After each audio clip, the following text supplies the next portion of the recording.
स्वागत है आपका द बड़ा भारत शो में। ऐसे लोग जो भारत को बड़ा भारत बनाते हैं, उन्हीं की कहानियां हम आप तक पहुंचाते हैं। आज के एपिसोड में एक बड़े खास व्यक्ति से मिलने वाले हैं, जिसको आप खुद ही छोड़ नहीं पाएंगे इस वीडियो को बीच में। पुलिस विभाग में कुछ ऐसे लोग हैं जिन्होंने जनता के डर को खत्म किया है। उन्हीं में से आज एक व्यक्ति नवनीत सिकेरा से आपको मिलवाने जा रहे हैं। Additional director general of police Uttar Pradesh में, encounter specialist, super cop, inspiration behind आपने देख ली होगी वो वेब सीरीज भौकाल। भौकाल सीजन 1, 2, क्रिमिनल्स इनके नाम से आज भी थर थर कांपते हैं।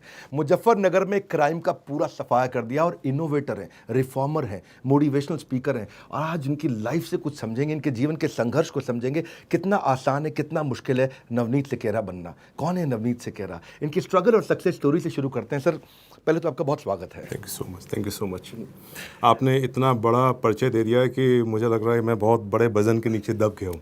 अरे यार, ये आपकी विनम्रता ना मुझे बहुत प्रभावित करती है, क्योंकि मैं इस वीडियो से पहले भी इनसे थोड़ी देर मिला था। पर सबसे पहले कहते हैं कि कॉमन मैन उस दिन सुपरमैन बन जाता है जिस दिन वो अपनी ताकत को पहचान लेता है, जिस दिन वो अपनी स्ट्रेंथ को पहचान लेता है। आप ऐसे गांव से आए हैं जहां बिजली भी बहुत समय बाद पहुंची है। शायद अभी 2015 के बाद, हमारी प्रधानमंत्री की एक योजना के बाद मैंने सुना आपके गांव में बिजली पहुंची है। इतना स्ट्रगल आपने किया आपके गांव में, क्या कभी आपने सोचा था कि आप एक ऐसे सुपर कॉप बन जाएंगे? आपको अपनी स्ट्रेंथ का कब पता लगा? विवेक जी, ऑनेस्टली बताऊं, जहाँ पे हम लोग जहाँ से आते हैं वहाँ पे बड़े ड्रीम्स देखे नहीं जाते हैं। वहाँ पे तो हमारे यहाँ जो ड्रीम होता है मैक्सिमम ये होता है कि पुलिस में हम अगर भर्ती हो जाएं, that is the constable level, या आर्मी में सोल्जर बन जाए, वी आर डन। क्योंकि उससे बड़ा कुछ देखा नहीं आपने। Until unless there is some inspiration, आप कुछ देखो, आप ड्रीम कहाँ से बनाओगे? तो इसीलिए मैंने कहा था आपसे कि आप जो लोगों को, बच्चों, जो आजकल के बच्चे हैं, उनको जो आप ड्रीम दिखा रहे हैं, ये बहुत बड़ा काम कर रहे हैं और इससे बहुत बड़ा लाभ होगा। क्योंकि बच्चों को ड्रीम देखना ज़रूरी है और ड्रीम को कैसे पाना है वो रास्ता चुनना ज़रूरी है। वो रास्ता आप दिखाने का काम कर रहे हैं। तो this is something absolutely stunning. मतलब यही तो गुरु का काम है। गुरु गोविंद दो खड़े, आप गुरु का काम कर रहे हैं। अरे अरे, thank you, so kind of you. ये एक जो आपकी सुपर कॉप की छवि है, आपकी बातों में भी दिखती है, एकदम फिट एंड स्ट्रांग, बिल्कुल स्ट्रांग स्पाइन आपकी। अभी आप अर्ली 30s में लगते हैं, देखने में। उम्र कितनी है आपकी? हाँ, that is I am ADG no, I am 50 plus. 50 plus? Yes. लेकिन मुझे विश्वास नहीं हो रहा था, तो मैं कैमरा पे पूछना चाहता था आपसे। किसान परिवार में आपका जन्म हुआ और आप 12वीं तक हिंदी मीडियम में पढ़े। हंसराज कॉलेज में मैंने सुना एडमिशन के लिए आपको क्लर्क ने वहाँ फॉर्म भी नहीं दिया। हिंदी मीडियम से आप आए थे, क्लर्क ने आपको फॉर्म भी नहीं दिया, सरकास्टिक तरीके से आपको भगा दिया। पहले मैं वहाँ से बात करना चाहता हूँ, हंसराज में एडमिशन नहीं मिला, कैसा लगा आपको? देखिए, होता क्या है कि जब आप छोटी जगह से निकल कर आते हैं तो बहुत डरे हुए होते हैं। इतना डर लगता है कि, और ख़ासतौर से जो एक डर हिंदी बेल्ट वालों को होता है वो इंग्लिश लैंग्वेज का होता है।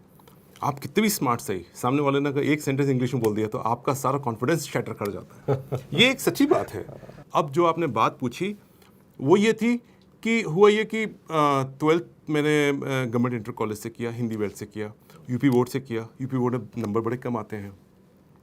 तो उसके बाद जो है चारों तरफ जाना शुरू किया कि भाई हम आगे क्या एडमिशन लें, कहीं पे लें। तो बस यही था, 12th कर लिया, कहीं बीएससी करो या बीए करो जाके, that is the simple thing. तो उसमें मैं जगह जगह भाग दौड़ के कर रहा था। तो मैं छोटा था, मैं ही जाता था। तो एक बार रात को बस में बैठे, सुबह सुबह आईएसबीटी पहुंच जाते थे। आई मीन रुकने रुकाने की कोई जगह होती नहीं थी। तो रात में बस में बैठ के जाना, सुबह पहुंचना आईएसबीटी पे, बस थोड़ा सा तैयार व्यार होना और निकल गए। किसी से पूछते पाछते, दिल्ली के बारे में भी ज़्यादा जानकारी नहीं थी। तो वहाँ पे 2-3 कॉलेजेस से मैंने फॉर्म लिए, मिल गए। एक इंसिडेंट थी जिसने वाकई अंदर तक हिला दिया, और वो हुआ ये कि एक कॉलेज में मैं पहुँचा तो मैंने कहा एडमिशन फॉर्म्स यहीं मिल रहे हैं। तो उसने मेरे को देखते ही बोला, कहाँ से आए हो? यूपी से, बिहार से? तो मैंने कहा यूपी से। तो वो मतलब बजाय कुछ बात बोलने के, ही केम आउट, तो कंधे पर हाथ रखे, बोला कि देखो ऐसा है, ये दिल्ली है, यहाँ पे अपने बाप का पैसा बर्बाद मत करो। और कहाँ से आए हो? मैंने कहा सर, बताया आपने जहाँ से आया था। बोले नहीं, अभी कहाँ से आए हो? मैंने कहा आईएसबीटी से। उसने मेरे को 2 रुपये का सिक्का दिया, कहता है सामने मुद्रिका मिलती है, 300 कुछ नंबर, बैठो और वापस वहाँ जाओ, डोंट वेस्ट। तो उसके कहने पे मैं, ये सब कुछ इतनी जल्दी हुआ, मैं समझ ही नहीं पाया हुआ क्या। लेकिन इतना ख़राब लगा मुझे कि फॉर्म तक नहीं दिया और 2 रुपये और दे दिए, जैसे मैं भिखारी हूँ, बेइज्जत करके बाहर निकाल दिया। तो जब मैं ISBD जा रहा था सिटी बस में बैठ के, अचानक से जो होता है ना, आदमी के अंदर प्रेशर बढ़ जाता है तो रुआंसा हो जाता है, आंखों में आंसू निकल पड़ते हैं। आंखों में से आंसू निकल गए और सुबह के रोने लगा। तो अड़ोस पड़ोस के लोगों ने समझा शायद ये बच्चा है, कुछ प्रॉब्लम हो गई है, जीव कट गई है इसकी। तो वो आए मदद के लिए कि कुछ मदद कर देते हैं।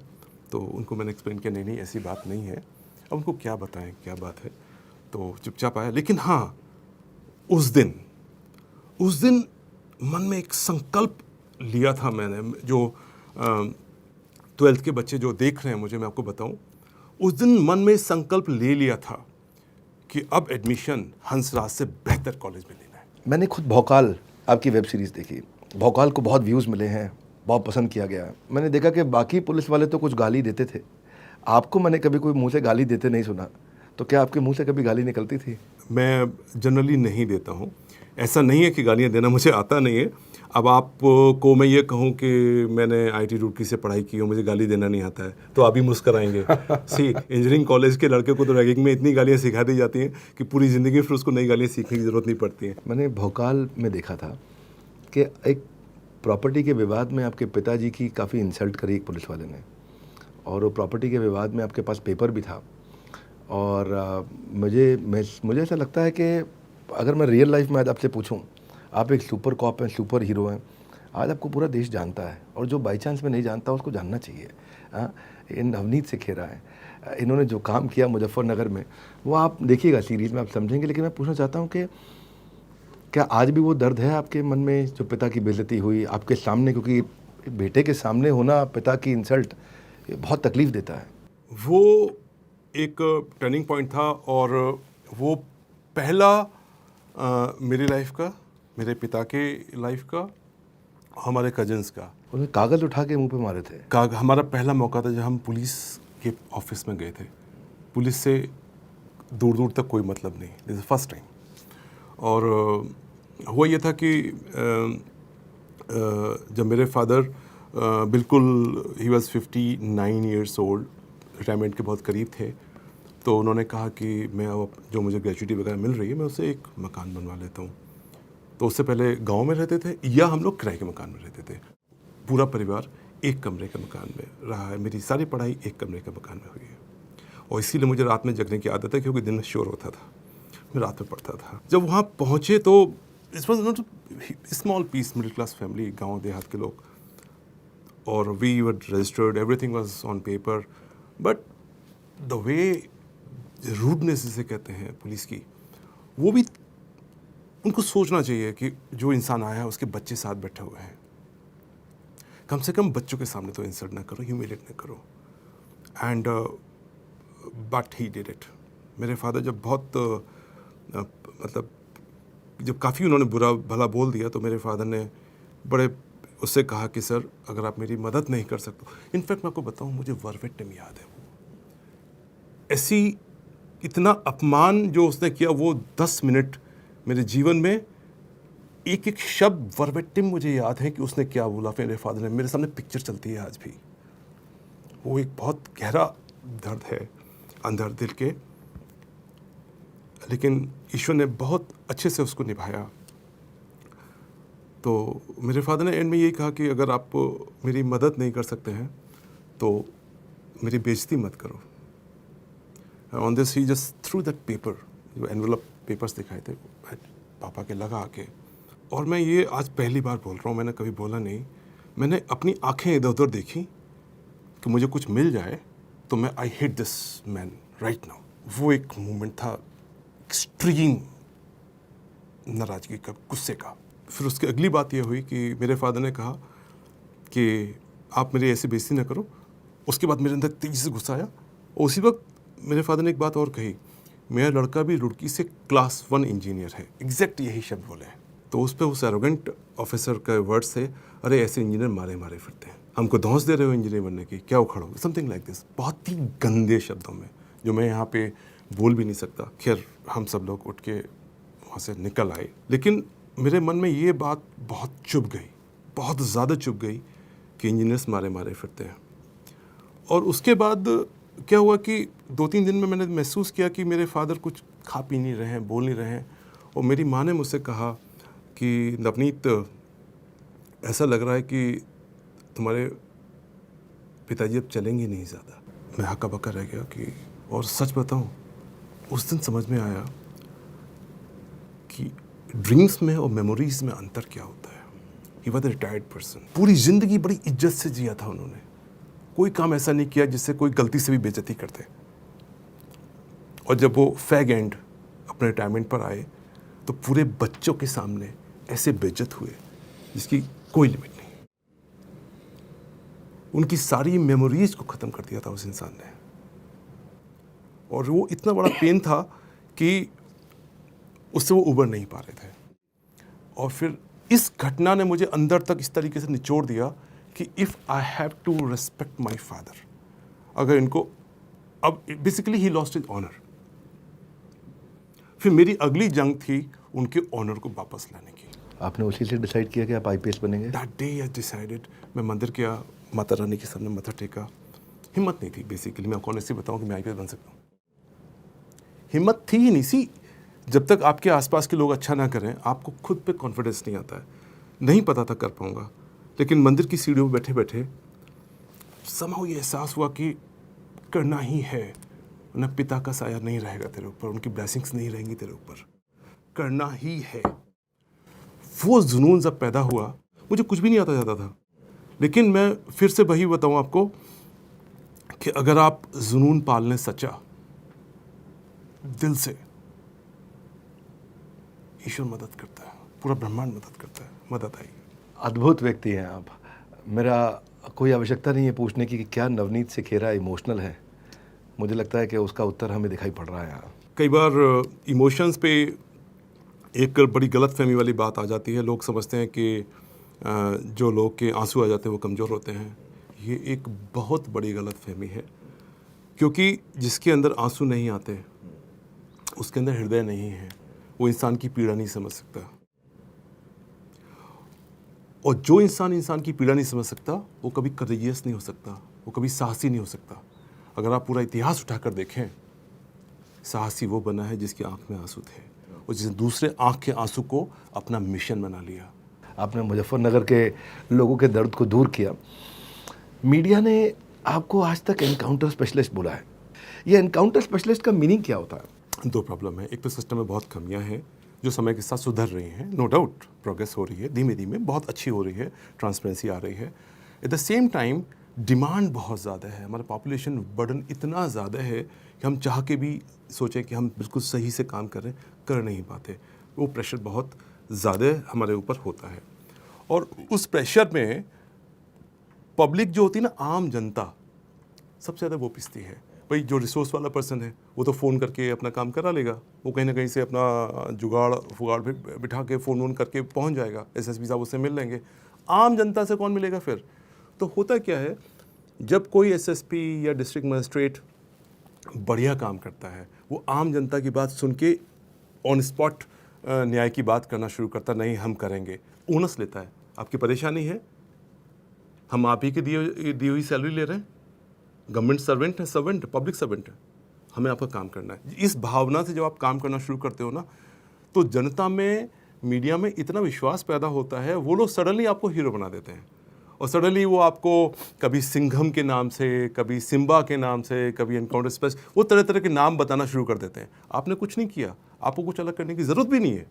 जो सही है, लीगली सही है, मोरली सही है, जो ड्यूटी है वो करिए। लेकिन प्रॉब्लम ये है कि उतना भी नहीं कर पाते हैं।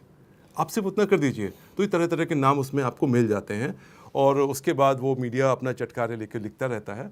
तो वो नाम मीडिया की देन होती है, उसमें आपका योगदान उतना नहीं होता जितना मीडिया का होता है उसमें योगदान। आपने इतने लोगों को, इतने आतंकवादियों को वहाँ, इतने सारे जो गड़बड़ किया, आपने साफ किया सबको। तो मैंने सुना कि आप एक्चुअली एनकाउंटर वाले आदमी नहीं हैं। आपके वॉश बेसिन में चींटी हो तो आप नलका चलाने से घबरा जाते हैं कहीं चींटी मर ना जाए। तो कौन है नवनीत सिखेरा, जो ऑन द स्पॉट गोली चलाता है, या चींटी की भी जान बचाने में जो इतना हेजिटेट करता है कि पानी ना चला दूं तेज, कहीं चींटी मर जाए? नवनीत सिखेरा कौन है? देखिए, ये बहुत ही जिसे कहते हैं ना कि ये सतही प्रश्न नहीं है, बहुत गंभीर प्रश्न है। और ये बात बिल्कुल सच है कि आज भी मैं कोशिश करता हूँ कि मेरे हाथ से एक इनोसेंट चींटी भी ना मरे।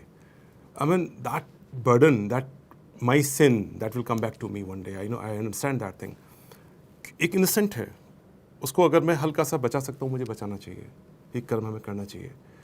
लेकिन सर, वध तो भगवान ने भी किया था। कई बार ऐसी दुष्प्रवृत्तियाँ, ऐसी सिचुएशंस क्रिएट हो जाती हैं कि अगर आप उस अमुक का वध नहीं करेंगे तो 5-6 इनोसेंट और मारे जाएंगे। अब चॉइस आपके हाथ में होती है, एक तरफ एक एलिमिनेशन और दूसरी तरफ 5 लोगों की जान जो आप देख रहे हैं जा रही है। तब कई बार पैरामाउंट डिसीजंस लेने पड़ते हैं। कभी कोई बड़ा टफ डिसीजन लिया आपने, यार ये डिसीजन लेना बहुत मुश्किल हुआ था, ऑन द स्पॉट आपने ऐसा डिसीजन लिया हो? देखिए, मैं आपको वही बताऊं, बहुत टफ डिसीजंस होते हैं। एक रियल लाइफ डिसीजन था कि there was a gangster and उसने हमारे यहाँ करीब 7-8 लोगों को उसने मर्डर किया था, अपहरण भी किया था।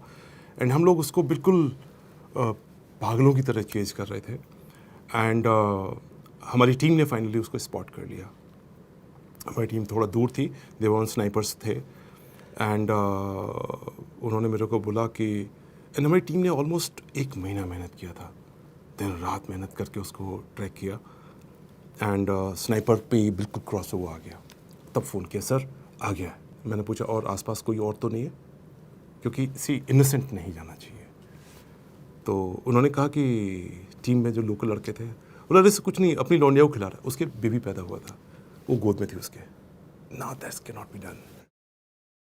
1 महीने की मेहनत किया, 6 महीने की मेहनत किया, 1 साल की मेहनत भी लग जाए, innocent can not be killed, नहीं हो सकता। I said no, nothing doing, आप नहीं करेंगे इसको, कम बैक।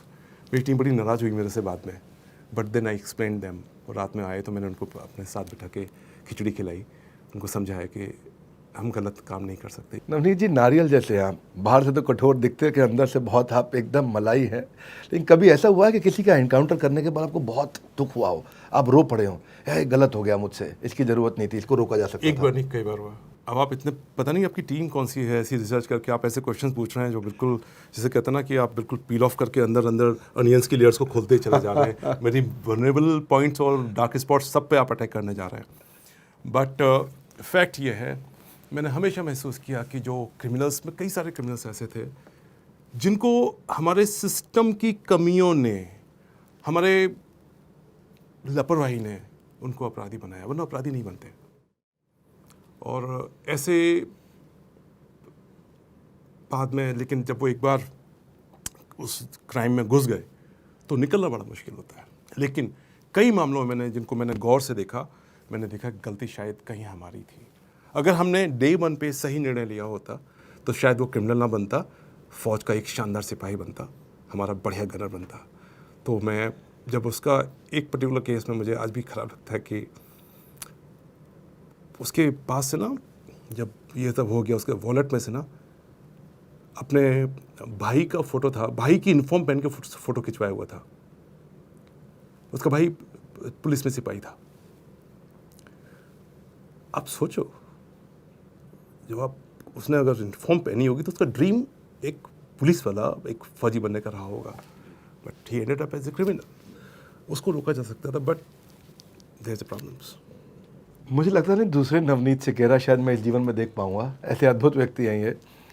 थोड़ा आप जल लीजिए, आपका चेहरा देख करके मैं खुद बहुत इमोशनल हो गया हूँ आज आपको देख के। नो, पुरानी यादें आप दिला रहे हैं। बेसिकली आप मैनेजमेंट गुरु है ना, तो आप पर्सनैलिटीज़ को पील ऑफ करना जानते हैं कि how to get to the vulnerabilities. You are touching my vulnerabilities. मैं पूरा प्रयास करूँगा।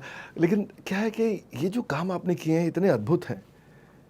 मैं थोड़ा आसान करता हूँ, शिफ्ट करता हूँ, एक कहानी के बारे में जानना चाहता हूँ मैं। एक कोई रमेश कालिया थे, 2005 में आप उनका एनकाउंटर करने निकले थे, और उनका एनकाउंटर करने निकले तो आप लोग की टीम जो है नकली बाराती और नकली दूल्हा और नकली दुल्हन बन गए। जो आपके यहाँ पुलिस वाली मैडम थी उनको दुल्हन बना दिया, और जो वहाँ एक कांस्टेबल थे उनको दूल्हा बना दिया, और पूरी शादी के बारात लेके निकले और उनके घर पे जाकर के फिर उनको पकड़ा आपने। तो ये मतलब ये कैसे करते हैं आप ये प्लानिंग? ये एनकाउंटर की ऐसी प्लानिंग, ऐसी स्ट्रैटेजी, अभी आपसे देख रहे हैं तो लगता है यार इतना सुंदर, इतना अच्छा, इतना अद्भुत इंसान, इतना प्यारा ईमानदार इंसान, और फिर उसकी प्लानिंग को देखते हैं तो समझते हैं यार बड़ा डायनामिक पर्सनालिटी है। ये रमेश कालिया का किस्सा मैं जानना चाहूँगा। दरअसल रमेश कालिया जो था, ये तो big don kind of person, big don. Criminals और डॉन में थोड़ा अंतर होता है। ये माफिया टाइप था। माफिया लोग क्या करते हैं कि वो खुद कुछ नहीं करते, करवाते हैं क्राइम। वो इशारों पे पैसे देके काम कर, मतलब दिमाग से काम कराते हैं। और इतनी बड़ी उगाही करता था ये, और कोई भी इसके अगेंस्ट कंप्लेंट करने के लिए तैयार नहीं था। और ये इतना बड़ा माफिया डॉन था कि जैसे LDA का कोई प्रोजेक्ट चल रहा है, उस पर जो है एक ट्रक सीमेंट आके खड़ा हुआ, तो इसका एक आदमी जाएगा, ड्राइवर से बोलेगा ट्रक मोड़ ले, पूरा ट्रक मोड़ के कहीं भी भिजवा देगा, और LDA भी शिकायत नहीं करेगा। जैसे बड़े बड़े लोग हैं, ज़मीनें ले रखी हैं, वहाँ पे जाके इसने अपना एक झोपड़ा डाल दिया, तो वो ज़मीन कब्जा हो गई उसकी। हिम्मत ही नहीं पड़ती थी उसके पास जाने की। एंड जब हमारी टीम है, इससे पहले का जो एक्सपीरियंस बताता था कि जब हमारी टीम उसके पास जाने की कोशिश करती थी, उसने बिल्कुल ऐसी जगह पे अपना घर बनाया हुआ था कि उसके आसपास करीब 200 मीटर के एरिया में कुछ भी नहीं था, खुला हुआ था। एंड पूरा ग्राउंड था, ओपन एरिया, और वहाँ से भागने, जिधर भी आप, जैसे ही आप उसकी अप्रोच करोगे वो भाग जाएगा। जैसे ही आप उसके अप्रोच करोगे, उसके सामने से उसके घर से 200 मीटर दूर एक रास्ता जाता था। उस रास्ते पर अगर कोई गाड़ी भी खड़ी हो जाए तो उसके आदमी वहाँ पे खड़े रहते थे, तो पूछते थे गाड़ी क्यों खड़ी की, क्यों किसी गाड़ी को रुकने भी नहीं देता था वहाँ पर। तो उसको पकड़ पाना बहुत मुश्किल काम था। तो ये बात मैं आज रिवील कर रहा हूँ कि लोग कहते हैं पुलिस कुछ करती नहीं है। आप यकीन मानिए, हमारी जो टीम थी, जिसमें जयप्रकाश थे, SKS प्रताप थे, विनोद शिरोही, बहुत सारे लोग थे जो कुछ नाम याद आ रहे हैं, जो लीडी थी पूनम, इन लोगों ने कभी दूधिया बन के दूध पे मोटरसाइकिल पे मॉर्निंग में उसके बहाने से बाकायदा टैंक लगाकर मिल्क का उस रास्ते से गए और मेंटल मैप बनाई, क्योंकि उस ज़माने में कैमरा में फ़ोन नहीं होता था, उसकी मैपिंग बनाई पूरी बाकायदा। सिमिलरली मॉर्निंग में लोटा लेकर जो है मैदान के बहाने से उस एरिया को रैकी किया। We did 1 month recce on this के अगर ये भागेगा तो किधर भागेगा। Lots of planning was done into it. And then finally ये सोचा बाहर साहब जाओगे कैसे, तो कोई तरीका नहीं था। एक ही तरीका, फिर किसी ने बोला कि ऐसा करते हैं शादी का लेके चलते, तो शादी में थोड़े लोग कहेंगे शादी के बारात वाले लोग हैं, गाड़ी वाड़ी ख़राब हो गई होगी, तो वो प्लान किया। तो फिर उसमें हमने कहा ऐसा ना करें कि हम लोग पुलिस वाले जो गलती करते हैं कि कहीं जाते हैं और शूज़ अपने रेड कलर के पहन के पहुंच जाते हैं, तुरंत पहचान में आ जाते हैं पुलिस वाले। तो मैंने कहा बेवकूफ़ी नहीं करनी है, it's a very important operation, तो बड़ी मेटिकुलस प्लानिंग करेंगे। तो प्लानिंग बहुत मेटिकुलस करते थे, बारीकी से, कि कोई जैसे PhD आप करते हैं, कोई गलती छूटनी नहीं चाहिए, it should be end to end मिलना चाहिए इस सारी चीज़ें में। तो उसमें जो हमारी लेडी कांस्टेबल थी, मुझे याद आ रहा है उसका नाम पूनम था, उसको हमने कहा, बड़ी झिझकते हुए कहा कि ये रोल तुम्हें करना है तो वो भी तैयार हुई, बड़ी डेयरिंग लेडी थी, वो तैयार हो गई। तो उसके बाद फिर एक उनको दुल्हन बनाया गया। हाँ, उनको प्रॉपर बाकायदा मेहंदी वेदी लगा के दुल्हन बनाया गया, ताकि सब पूरा जो हाथ में कुछ कड़ा बड़ा होता है, पूरा प्रॉपर पंडित जी को बुला के हमने पूरा गेटअप तैयार किया उनका, ताकि कहीं किसी को डाउट ना हो। वो जो पेपर होते हैं ना, राहुल वेट्स फला करके जो होता है, वो भी गाड़ी पे चिपकाए गए थे। वो पुरानी सी गाड़ी ली थी, जिससे कि मारुति टाइप गाड़ी थी, जिससे लगे कि गाँव की शादी है। तो इस तरीके से वहाँ पर हम लोग पहुँचे थे। तो गाड़ी वहाँ पहुँचा के खड़े हो गए। हाँ, गाड़ी वहाँ पहुँचा के थोड़ा सा उसमें से धुआं निकाल दिया गाड़ी में से, तो वो लोग आ गए तुरंत कि ये धुआं कैसे निकल रहा है। तो पता कि सब गाड़ी खराब गर्म हो गई होगी, सब हाथ जोड़ के। और ड्राइवर भी हमने बिल्कुल मरा हुआ सा रखा था, जिससे डाउट ना हो उनको, सब 2 मिनट दो, हम अभी संभाल लेते हैं। और पीछे जो था वो टेम्पो था, वो एक जो मिनी बस टाइप होती, उसमें हमारे सब लोग बैठे हुए थे। And there was one person जिससे वो उगाही मांग रहा था, तो उसने हमें हेल्प किया था कि उगाही वो मांग रहा है मेरे से, और मैं पैसे देना चाहूँगा, लेकिन मैं उतना नहीं है जितना मांग रहा था, कि 10 लाख मांग रहा था। उसने कहा मैं 1 लाख उसे दूंगा। रमेश कालिया। तो वो पैसे देने, हमें कैसे पता चलेगा वो अंदर है या नहीं है। सो उसने बातचीत करके ये सेट किया था मैं पैसे देने आ रहा हूँ। तो जब वो पैसे देने अंदर गया हुआ था, उसी वक्त हमारी गाड़ी वहाँ पर पहुँची हुई थी, और उसकी जेब में हमने एक फ़ोन, क्योंकि तब छोटे छोटे फ़ोन आते थे नोकिया के, तो वो फ़ोन डाल दिया था, जिससे कि जो भी कम्युनिकेशन अंदर हो रहा है वो हमारी टीम सुनती रहे। And we wanted to nab him, पकड़ना था। Original idea was to nab him only, क्योंकि उसको पकड़ना ज़रूरी था, क्योंकि दिन का ऑपरेशन, चारों ओर सब लोग देख रहे हैं, we can't open fire like this. तो criminal can do that, we can't do that, we are responsible person, हमारी जिम्मेदारी है। तो उसमें हुआ ये कि उससे जो बातचीत हो रही थी हमारे बंदे सुन रहे थे। तो पहले उसने खूब गाली गलौज दी, और 1 लाख रुपए चूँकि इतना कम अमाउंट था, उस पर उसने बहुत ज़्यादा गाली गलौज दी, और कहा कि मैं देते हुए कुछ बोलते हुए यही तुझे मार दूंगा, तेरा दिमाग खराब, कुछ भी, और दर्द से फायर मार दिया। हमारी टीम ने सुना फायर, एंड दे थॉट कि हमारे बंदे को गोली मार दी। That was the panic situation, अब क्या करें। तो वो तुरंत जो है गुलदस्ते होते हैं ना, बड़े बड़े फूल, उनके AK-47 के ऊपर गुलदस्ते सजाए हुए थे टीम ने। Then they charge on them. जब हमारी टीम ने चार्ज किया तो चूंकि डिस्टेंस 100-200 मीटर था, they saw it somebody is charging, then there was open fire, broad day light, and this firing continued for around good 10 minutes. काफ़ी firing हुई and उस फायरिंग में जो है we were very well prepared. हमारे सब लोग, everyone, all of us were in bullet proof jackets, proper full jackets, complete jackets में थे। और साफे के नीचे हमारे हेलमेट्स, जो बेल्ट होती है, वो लगा रखी थी। तो it was a grand success. और उसके बाद उसका फ़ायदा ये हुआ कि उसके बाद लखनऊ में कोई माफिया क्रिमिनल का उधर आने का हिम्मत नहीं पड़ता था, क्योंकि जब डॉन ही चला गया तो फिर बाकी कोई क्या करेगा जाके। तो पब्लिक को बहुत राहत मिलती थी, उससे सुकून मिलता था, पब्लिक चैन से सोती थी। कई बार वो लोग आके बताते थे कि सर अब हम चैन से सो रहे हैं, तो अच्छा लगता था। It gives you know kick मिलती है आपको कि हाँ चलो, मैं जो तनख्वाह ले रहा हूँ मैं उसको मतलब निभा रहा हूँ। आपका करियर लगभग 26 साल का हो गया है। हाँ, ऑलमोस्ट। इस 26 साल के करियर में अब आपने मतलब बहुत सारे इस तरह के लोगों को साफ़ किया है, हमने देखा समझा, आपके करियर के बारे में मैं पढ़ रहा हूँ, समझ रहा हूँ। क्या कभी कुछ ऐसा भी हुआ नवनीत सिकेरा की लाइफ में कि उनको लगता है कि यार मुझसे ये गलती हो गई, ये नहीं होना चाहिए था, ये मुझसे बड़ी भारी भूल हो गई है? कोई ऐसा किस्सा आपको याद आता है जो आपको लगता है कि आज भी आप महसूस करते हो? पुलिस की लाइफ में ना वेरीड एक्सपीरियंस आपको मिलते हैं। और मैं कभी अकेले बैठ के मैं सोचता हूँ तो मुझे लगता है कि ज़्यादातर काम मैंने सही किए, लेकिन कई बार मैंने गलती की, जोश में आके, तैश में आके। और एक गलती मुझे याद है आज भी। मैं यंग ऑफिसर था, बिल्कुल young, and it was a real hot chase.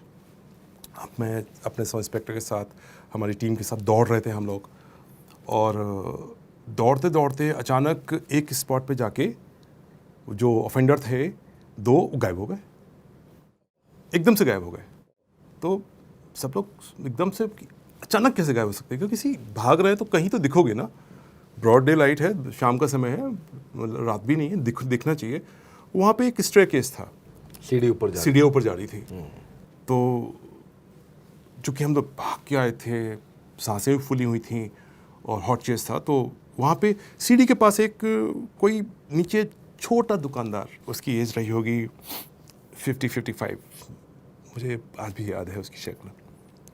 तो उससे मैंने पूछा, थोड़ा सा धमकाते हुए, ओए तूने किसी को देखा जाते हुए? तो उसने बैठे बैठे जवाब दिया। तो हमारे किसी को कांस्टेबल ने कहा खड़े होकर बात कर, तो बेचारा खड़ा भी हो गया। It was a very poor fellow. तो मैंने उससे भी पूछा, मुझे अच्छे से याद है, कि किसी को ऊपर जाते हुए देखा? तो उसने कहा कि नहीं, हमें कुछ नहीं पता। And I lost my temper, और जोर से चांटा मार दिया मैंने उसको। वो 50-55 का रहा होगा, और वो इतनी जोर का चांटा लगा उसके, बेचारा ऐसे करके ऐसे नीचे बैठ गया, खड़ा नहीं हो पाया। उसके बाद वो गलत हुआ, उसको थप्पड़ नहीं मारना चाहिए था। ये वो नवनीत सिकेरा हैं जिन्हें बचपन में अंग्रेजी नहीं आती थी, 6ठी क्लास में A for apple, B for boy, C for cat सीखा, लेकिन आगे चल के मैंने सुना, क्या ये बात सही है कि आपने कनाडा में जाकर के अंग्रेज़ों की यूनिवर्सिटी में उनको अंग्रेजी सिखाई है? आप एक सुपर कॉप हैं। अगर मैं आपको एक नई पावर देना चाहूँ, आपको एक सुपर पावर आपको दे सकता हूँ, तो आप वो कौन सी चीज़ करना चाहेंगे? फैमिली और ड्यूटी आपके लिए पहले क्या आता है?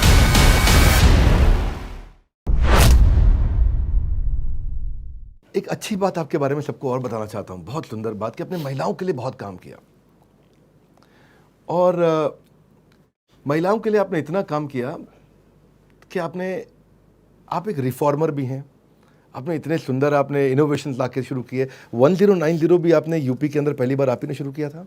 मैं आपको बताना चाहता हूँ एक्सटेंट ऑफ द प्रॉब्लम, और सबसे इम्पॉर्टेंट डेटा जो उसमें बताना चाहूँगा मैं आपको, नेशनल क्राइम रिकॉर्ड ब्यूरो का, कि जैसे फॉर एग्जांपल रेप के ऊपर जब प्रॉब्लम खड़ी होती है, सिचुएशन आती है, तो तो हमें लगता है कि हम लोग बहुत सारे सोल्यूशन बताना शुरू कर देते हैं कि स्ट्रीट लाइट लगे, ये सब प्रीटी ओके, इसमें कोई दिक्कत नहीं है, स्ट्रीट लाइट लगे अच्छी बात है, बट मैं आपको उसकी जेनेसिस बताना चाहता हूँ कि रियल रेपिस्ट कौन है। आप नेशनल क्राइम रिकॉर्ड ब्यूरो का डेटा उठा के देखिए, पूरे देश में जितने रेप होते हैं बमुश्किल से 10% रेप केस रजिस्टर होते हैं, ठीक है, और जो रजिस्टर हो रहे हैं उनमें से 95% केसेस में जो ऑफेंडर है वो उस लड़की का फैमिलियर होता है, परिवार में होता है, परिवार का होता है, रिश्तेदार होता है, चचा ताऊ होता है या उसका कज़न होता है। तो जो असली प्रॉब्लम है वो हमारे घर के अंदर है सर, बाहर नहीं, वो हमारे जहन के अंदर है, उसको लड़ना है।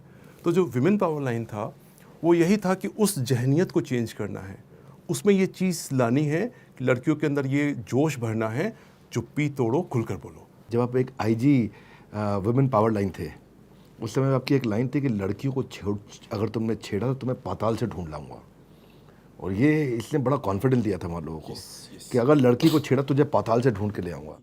ये आप में ये मतलब क्या हुआ था, आपने ये बात बोली और ये कैसे, मतलब आप थोड़े जिद्दी जुनूनी व्यक्ति लगते हैं कि पाताल से ढूंढ लाऊंगा। मतलब नॉर्मली ये अगर इतना से देखा जाए तो खाली हमने फिल्मों तक ही देखा था, रियल लाइफ में नहीं देख पाया ऐसे सुपर कॉप। मैं आपको बताऊं, अभी मैं विमेन पावर लाइन में नहीं हूँ, लेकिन अभी भी बहुत सी लड़कियां, महिलाएं, बच्चियां मेरा ईमेल ढूंढकर या फेसबुक ढूंढकर मुझे कहती हैं आपने ये वीडियो में कहा था, अब आप मेरी हेल्प करो। तो फिर मैं उनकी पूरी कोशिश करता हूँ कि आपको अगर ये अपेक्षा है और अगर मेरी बात से आपके अंदर हिम्मत आई है, I think mission is if not fully. एक जगह आपने कहा था कि अगर तुमने अपना व्यवहार ठीक नहीं किया तो मैं तुम्हारा व्यवहार ठीक कर दूंगा। नहीं, सी देखिए, मैं आपको एक थोड़ी सी अलग बात बताना चाहता हूँ कि होता क्या है, लड़की पहली बार जब तक वो 10th 12th में है तब तक उसको इतनी दिक्कत नहीं आती है, लेकिन जब वो पहली बार सिटी बस में बैठती है ना, जब कॉलेज जाती है, प्रॉब्लम तब शुरू होती है। और होता है उसमें भी क्या है कि लड़की को बचपन से सिखाया गया है तुम्हें टॉलरेट करना, इग्नोर करना है, तो जब लड़का खड़ा होके पीछे से कमेंट मारता है तो वो सिर्फ इग्नोर करती है। फिर लड़का पास आके खड़ा हो जाता है, उसकी सीट के पास आके खड़ा हो जाएगा, तो जब वो पास आके खड़ा हो जाएगा तो वो और ज़्यादा सकचा जाएगी, चुप हो जाएगी।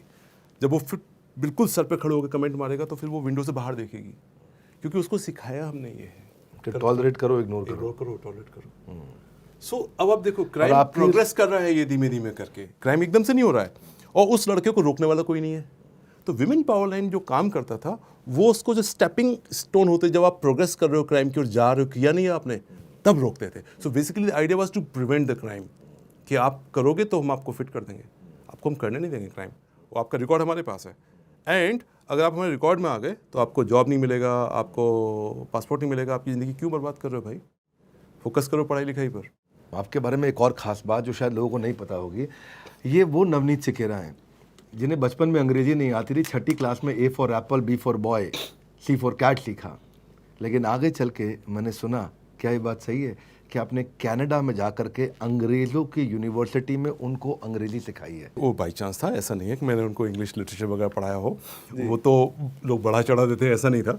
हुआ ये कि ISB का एक्सचेंज प्रोग्राम आप जानते हैं होता है, तो मैं वहाँ पर टोरंटो में था, तो मैं बस काफ़ी टाइम फ्री होता था, सिर्फ 2 दिन क्लास होती थी, बाकी टाइम फ्री होता है। एक्सचेंज में तो 2 क्लासेज होती हैं। तो मैंने एक दिन देखा कि वहाँ पर $50 पर आवर करके GMAT ट्यूटोरियल्स चल रहे हैं, तो मैंने कहा टाइम फ्री है और $50 ही मिल जाएंगे, पढ़ा लेते हैं। तो मैं वहाँ पढ़ाना शुरू कर दिया। तो I used to teach maths, जिसको वहाँ क्वांट बोलते हैं। मैथ्स मेरा अच्छा था, बचपन से अच्छा था, तो मैं मैथ्स पढ़ाता, मैथ्स में कंफर्टेबल था, मैथ्स में पढ़ाता था। फिर क्या हुआ, एक दिन वहाँ पे जो मेरे बाद जो बर्वल पढ़ाता था, इंग्लिश लैंग्वेज पढ़ाता था, वो टीचर आया नहीं। उसका मैसेज आ गया कि उसको नहीं आना है, I mean he was stuck up somewhere. तो अब जो वहाँ पे जो लोग थे मैनेजमेंट वाले, वो लोग मेरे पास आए कि सर बड़ी दिक्कत हो गई है, can you teach them English, can you take 1 more class. मैंने कहा कि of the same subject maths. बोले नहीं इंग्लिश। मैंने कहा सवाल ही नहीं पता होता। मैंने अपनी बेइज्जती थोड़ी करानी है अंग्रेजों के सामने इंग्लिश पढ़ा के। तो देन द लेडी परस्यूड मी कि आप जैसे भी हो 1 घंटा पढ़ा दीजिए उनको। तो मैं थोड़ा सा स्ट्रेस में आ गया। फिर मैंने सोचा कि अब इतना रिक्वेस्ट कर रहे हैं ये लोग तो पढ़ा देते हैं। तो फिर मैंने बुक्स पढ़ी, क्योंकि मैंने जीमेट 1 साल पहले दिया था तो मुझे अच्छे से आइडिया था ही। मैंने जो है फटाफट कुछ पढ़ा। और एक चीज़ बताता हूँ मैं आपको IITs के बारे में। IIT के लड़के ज़्यादातर जो मैथ्स में स्ट्रांग होते हैं ना, वो इंग्लिश में मैथ्स की तरह पढ़ते हैं, बिल्कुल कट टू कट पढ़ते हैं। तो जो मैंने उनको क्लास लिया, पढ़ाया, तो ग्रामर्स का मैंने उनको पढ़ाया, तो मैथमेटिकल तरीके से समझाया उनको। पता चला मुझे जो प्रॉपर टीचर था उससे अच्छा फीडबैक मिला मेरे को कि भाई ये तो ऐसे इंग्लिश पढ़ाई जानी चाहिए। तो उसके बाद फिर मैंने अपनी माँ को कॉल किया और मैंने माँ को फ़ोन किया कि मम्मी आज तो मैंने जो पढ़ाया ना, आज तो अंग्रेजों को मैंने इंग्लिश पढ़ा दी। और मेरी मदर इतनी एक्साइटेड हो गई, बोले थैंक यू वेरी मच। वो इतना ही बोल पाए। बहुत तो सुंदर, अच्छा लगा वो। बहुत सुंदर। वैसे तो आपने आगे चल के, मेरे को लगता है, मैं सुना आपने हार्वर्ड में भी अपनी मोटिवेशनल स्पीच दी है जा करके। पर मैं आगे चलना चाहता हूँ कि आप लोगों को मोटिवेट करने का मौका छोड़ते नहीं। अपने ट्वीट के थ्रू भी आप ट्विटर पर इनको फॉलो करिएगा, एक्सरसाइज करते हुए आप डालते हैं। मैं सुना आपको एक दफ़ा स्लिप डिस्क हो गया और डॉक्टर ने मना कर दिया, हिलना डुलना नहीं, और थोड़े दिन बाद आप 100 किलो का बेंच मार रहे हैं जिम में जाके। तो क्या बहुत जिद्दी व्यक्ति हैं? एक तरीके का ये मेरे अंदर जुनून है, मतलब जो चीज़ करनी है। और मेरा पक्का यकीन है कि अगर आप कुछ करने का ठान लेते हैं ना, तो रास्ता निकल आता है।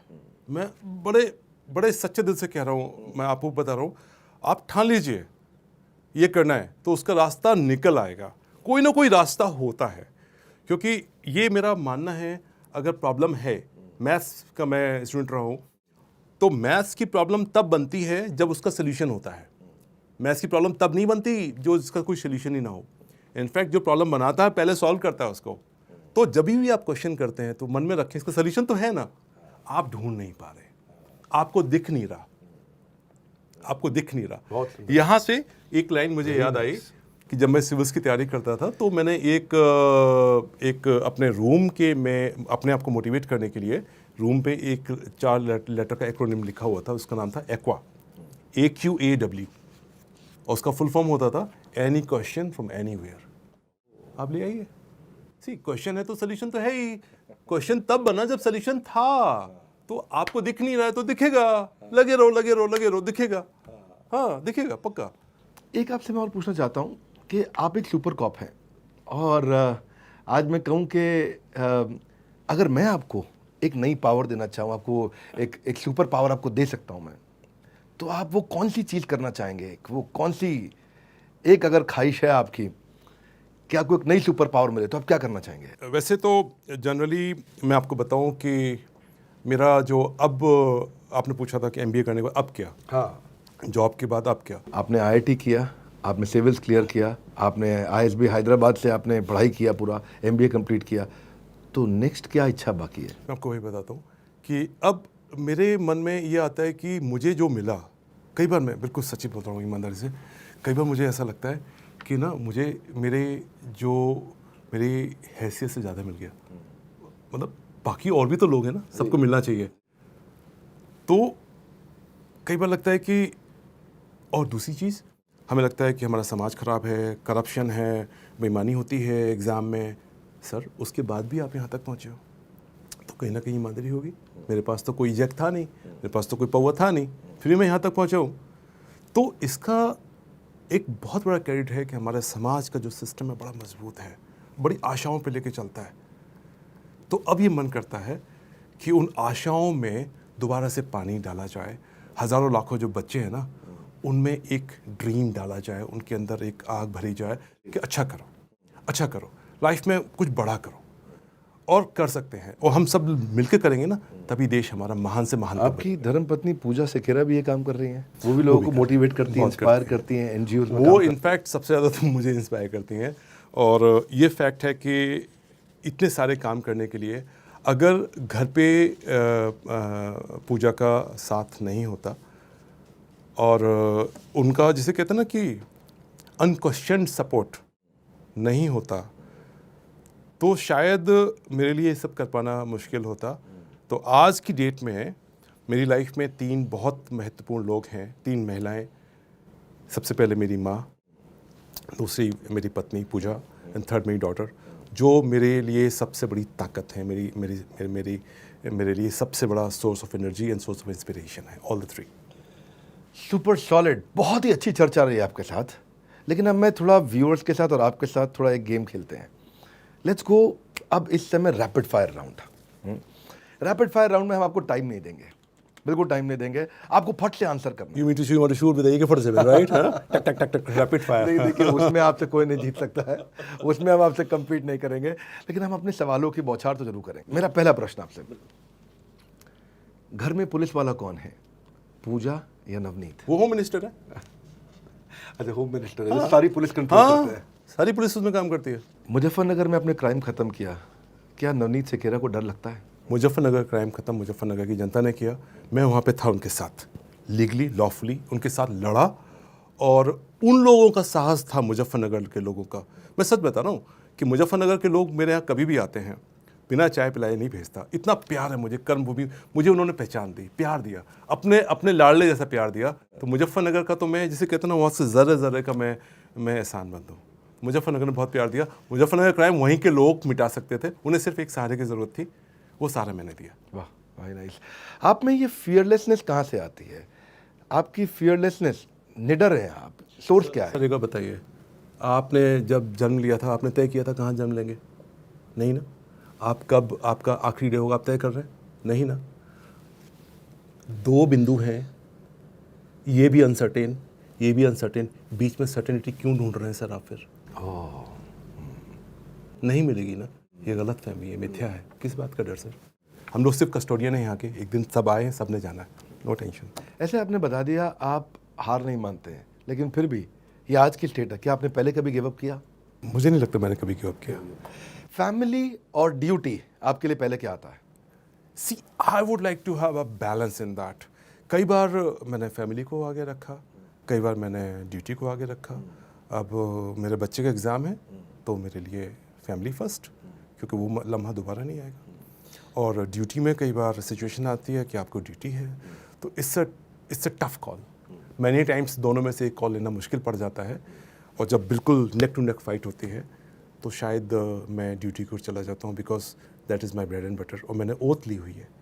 तो ओथ को नहीं तोड़ना चाहिए, ओथ को नहीं तोड़ना चाहिए। जो शपथ आपने ली है ना, दिल से मानना चाहिए उसको। लवली। नवनीत सिखेरा, पूरा देश आपको जानता है कि आप एक ईमानदार अफसर हैं, पर क्या आपने कभी झूठ बोला? झूठ तो बोला, कई बार बोला, और झूठ तो हमारे कृष्ण ने भी बोला। अगर ना बोलते तो इतना बड़ा सत्य का जीत कैसे कराते। लेकिन वो झूठ बोलकर मुझे रिग्रेट नहीं है, रिग्रेट नहीं, बिल्कुल। वो एक रीजन के लिए था। कई बार हम अपने बच्चों को झूठ बोलते हैं, हम कई बार जो हमारे साथ होते हैं उनको मोटिवेट करने के लिए झूठ बोलते हैं, नहीं नहीं तुम्हारे अंदर दम है, करो, और वो कर जाते हैं कई बार। नवनीत जी, आप एएसपी रहे, आप डीएसपी रहे, आप एसएसपी रहे, आप आईजी रहे, आप एडीजी, तो अभी आपको कौन सी पोस्ट पे, कौन सी पोजीशन में सबसे ज़्यादा सेटिस्फैक्शन मिला? देखिए, अगर फील्ड जॉब का जो मज़ा है वो तो एज एएसपी, और बीच में जब तक आप एसएसपी होते हैं तब तक बिल्कुल जिसे आप जिसे कहते हैं फ्रंट लाइन पे खड़े होकर कर रहे होते हैं। बाद में फिर आप प्लानिंग वाले जोन में आते हैं। तो जनरली क्या होता है, जो लोग फ्रंट पे लड़ रहे हैं उनको तो पता है ना सामने क्या हो रहा है, टेंशन उसको होता है जो कमांड रूम बैठा हुआ है। तो बाकी जो पोजीशंस हैं वो स्ट्रेस वाली होती हैं। अब मैं बैठ के सोच रहा हूँ क्या हो रहा है, I want to help them out but I am not there. तो ये सिचुएशन आती है। बट अगर आप कहें कि पूरे टेन्योर का सबसे ज़्यादा सेटिस्फाइंग टाइम कौन सा था, तो मुझे चूज़ करना थोड़ा सा मुश्किल हो जाएगा, क्योंकि मुजफ्फरनगर, लखनऊ, वाराणसी, इतना प्यार मिला ना लोगों से कि वो बैलेंस आउट करना मुश्किल है। वैसे तो स्ट्रैटेजी ऐसी होनी चाहिए कि जहाँ भी कहीं क्राइम हो तो ये अनाउंसमेंट कर दें कि नवनीत सिखेरा जी यहाँ फील्ड पे आ रहे हैं, तो वो डर के मारे वैसे ही ख़त्म हो जाएगा। बहरहाल आगे पूछता हूँ आपसे कि वेब सीरीज़ के बाद आपको क्या लगता है, अब आपको बॉलीवुड में आना चाहिए? इसी देखिए, लेकिन आपको बात बताऊँ, the real story, the real thing was more enterprising, it was more thrilling. real life में जो थ्रिल था वो बहुत ज़्यादा होता है। वो फियर, वो इमोशन रियल लाइफ में बहुत ज़्यादा होता है। तो भौकाल में उतना भौकाल नहीं था। भौकाल एक वेब सीरीज़ के OTT प्लेटफॉर्म को माइंड में रखकर बनाई गई थी। कंपेयर करें रियल लाइफ से तो मुझे लगता है कि रियल लाइफ में ज़्यादा थ्रिल था। अच्छा चलिए, मोहित रैना ने क्या नवनीत सिखेरा का रोल ठीक से निभाया? नहीं, बहुत अच्छा निभाया। And Mohit Raina is a very good actor. बस मेरी थोड़ी सी उनसे बहुत छोटी सी कंप्लेन ये थी कि वो हंसते कम है। मैं तो बहुत हंसता हूँ।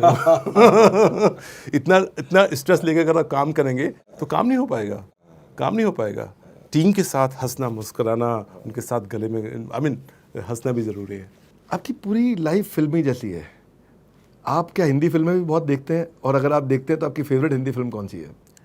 मैं हिंदी फिल्में बहुत देखता हूँ, और मुझे एक मूवी बहुत पसंद है जिसको मैं मुझे लगता है शायद 40-50 बार देख चुका हूँगा। वो है लगे रहो मुन्ना भाई। बड़ी प्यारी मूवी है। ओके। बहुत प्यारी मूवी है एंड ब्रिलियंट मूवी। और इंग्लिश में एक मूवी है, उसको भी मैं करीब 30-40 बार देख चुका हूँ। ये थोड़ा पागलपन है, जो चीज़ पसंद आती है उसको मैं 50 बार देखूंगा, अदरवाइज नहीं देखूंगा। That is 300 लियोनार्डस। उसको भी मैंने करीब। भौकाल कितनी बार देखी? भौकाल मैंने एक बार देखा और देख के मैं बोर हो गया। क्योंकि मैंने उस ज़िंदगी को जिया है तो मुझे हमेशा उसमें कमी नज़र आती है। नहीं ऐसे नहीं था। तो अपने आप को देख पाना बड़ा मुश्किल काम होता है। लेकिन लगे रहो मुन्ना भाई एंड 300 वर्थ वॉचिंग मूवीज है। अच्छा, 2 प्रश्न और। आपको सबसे ज़्यादा नफरत किस चीज़ से है, और अगर कभी ऐसा हुआ है कि आपने गुस्से में अपना आपा खो दिया हो? एक तो मैंने अभी बताया कि गुस्से में मैंने आपा खोया था, जिसका मैं आज तक रिग्रेट करता हूँ। लेकिन जनरली मैं गुस्सा नहीं करता हूँ, और इसीलिए नहीं करता हूँ कि अगर मुझे भीड़ से अलग होना है तो मेरा व्यवहार भी भीड़ से अलग होना चाहिए। अगर कोई आदमी ऐसी लगी हुई बात कह रहा है कि जिस पे आपा मैं खोऊं, तो कोई भी आदमी आपा खोएगा। अगर मैं भी आपा खो रहा हूं तो इसका मतलब मैं भीड़ का हिस्सा हूं, तो वो नहीं करना है। और मैंने ये बचपन से सीखा इस बात को कि मैक्सिमम गलतियां क्या होती हैं, हमारी जो जुबान से निकल जाता है ना, रायता उसी से फैल जाता है। इसीलिए कभी भी शब्द ऐसे ना निकले मुंह से जो सामने वाले को हर्ट करे। बहुत अच्छा लगा आपसे मिलकर के आज। किसी भी सभ्य समाज की सबसे पहली ज़रूरत है कि वहाँ पे अत्याचार और हिंसा ना हो। और कहते हैं कि यदा यदा ही धर्मस्य ग्लानिर्भवति भारत अभ्युत्थानम धर्मस्य तदात्मानं सृजाम्यहम्।